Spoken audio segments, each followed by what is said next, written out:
Hello. How are you? I hope you're good. Today, I'm going to be looking at this video, an example of why the U.S. healthcare system is economically broken. A video by Peter Attia, who's apparently a doctor. So he certainly has credibility on the subject. Let me change it over to this format since it's like a TikTok type video. There we go. So I'm really looking forward to what he has to say here. This is going to be very insightful, I already know, because he's a doctor.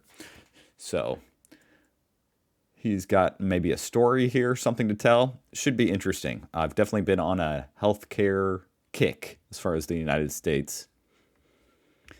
Let's hear what he has to say. Hey everyone, got a little bill today from Scripps Medical Center, which is in San Diego. My wife was there a couple of months ago, and our son was a little bit sick. And You know it's bad when a doctor is complaining about a healthcare bill. Truthfully, he was a little dehydrated, and because San Diego is not where we live, she basically had to go to the ER.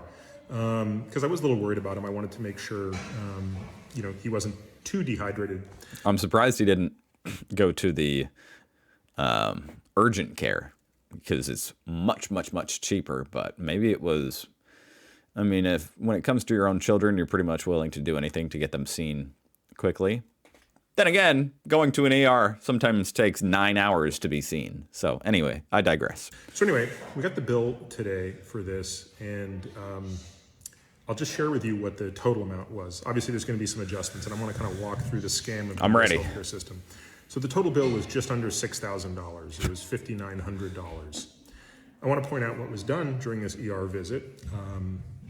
He had a very basic set of chemistry labs done, which demonstrated blood tests. That indeed he was a little bit dehydrated. They put a little bit of IV fluid in him, somewhere between 250 and 500 cc. Wow. Of some saline, some salt water into his blood. Wow. I'll be $1,000 bucks. That's it. And then he went home. What? So let's see how that adds up to $6,000. There's a pharmacy charge for $20. I'm guessing that was the IV fluids. There was some other charge for $683, unspecified. I love how only a hospital can get away with charging you $600 unspecified. This one's my favorite. Lab services, the basic metabolic panel, sodium, potassium, those things, $2,412. There was emergency services. I'm guessing that has to do with something doing in the emergency room. That was $2,752. Oh my God. Just showing up there is a $3,000 affair. It's one funny thing about the emergency room here in America too is if you show up during a busy hour, so in other words, most likely when you are going to show up, so it's on the weekend or after hours, meaning like nighttime. So, when your doctor's office is closed, so you need to go to the ER,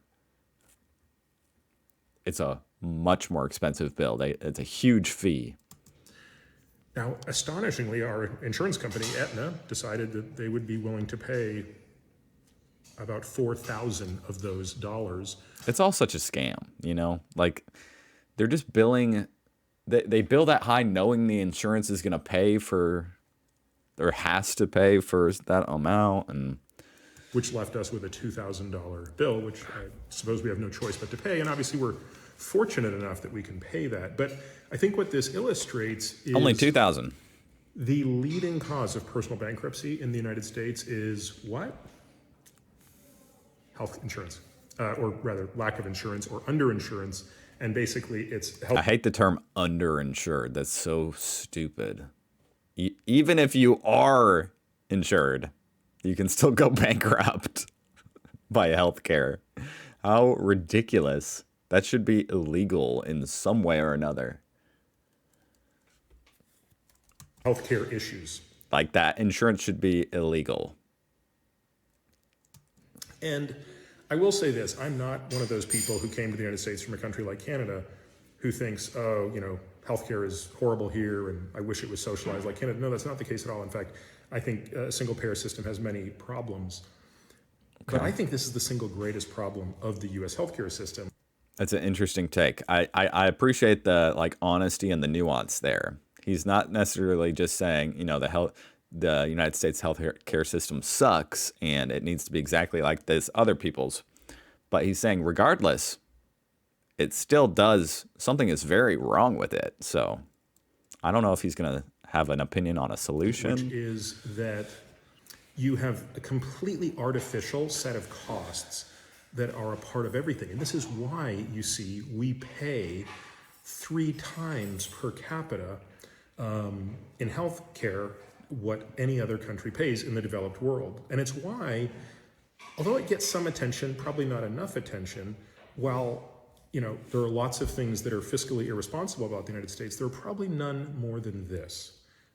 But this is a classic example of what it's looked like. And this isn't the first time I've received a bill and been very disappointed and frustrated and basically had no recourse but to pay it and to think to myself, well, what would I be doing if I couldn't afford that? I mean, it's so horrible. And this guy's insurance, obviously, being a doctor, it's safe to assume he has good insurance. He can afford to pay for good insurance. And he's still stuck with a $2,000 bill. So someone who can't afford the $2,000 bill, honestly, their bill would probably be higher because their insurance wouldn't be as good. So it's just it just kicks you on the way down. What would I be doing if I couldn't afford to pay $2,000 for something that clearly wasn't worth $2,000? I mean, if anybody's paid attention to what $2,000 will buy in other countries for their health services, you start to realize that until we fix this problem... It's a lot of money, Like when it comes to healthcare, it's like the people in healthcare have lost touch with reality as far as like the management. They deal with numbers that are so big, they forget they have no one holding them accountable, it feels like. No real competition. That's how the free market's supposed to work. The competition's supposed to hold you accountable for your prices. You can't just price gouge like ridiculous prices, like $50 for an aspirin. But it's like they've lost touch with reality. They're like, oh yeah, $2,000 for, how much, okay, it's going through the pharmacy, so we'll charge $200 for that. Like prices that just don't make any sense. Of pent-up charges and nonsense that are understood that, oh, well, we're going to charge you $6,000, but you're really going to discount it because, you're going to pay this much and there's going to be a credit that goes this way. I mean, it's a total game. Exactly. Yeah. Anyway. Yeah, I was thinking that as well. It's all just a game. It's a twisted game of musical chairs or something where they're moving these huge amounts of money out and they're all sticking their hand in the pot, pulling as much out as they can. And between the health insurance companies, the pharmaceutical companies, the actual hospitals. I'm saying this not just to vent, though obviously you can tell I'm somewhat venting, but more just to say that, this is something that I wish more people would get irate about. Because I don't think this system is going to change without a serious structural reform, which I've thought a lot about, and I won't. I'm interested to hear his thoughts on that. I don't have an obvious solution. I wish I could say it's just do this. It's not. There's a lot of things that would be required to fix this. Well, like I've always thought, it's really difficult to fix because the most obvious entity to fix it would be the government, but our government is incompetent. Yes, a single payer system would fix this, but that would introduce a whole bunch of other problems. So the reality of it is, at the macro level, a solution is probably a single payer system that covers all basic needs, including emergency services, and then private insurance on top of that for folks who choose to have it, who can afford it, who want additional. That would be, I would be thrilled for something like that. That reminds me of a lot of other countries. I believe Australia. System similar to that, and Germany. You can get private insurance on top of your...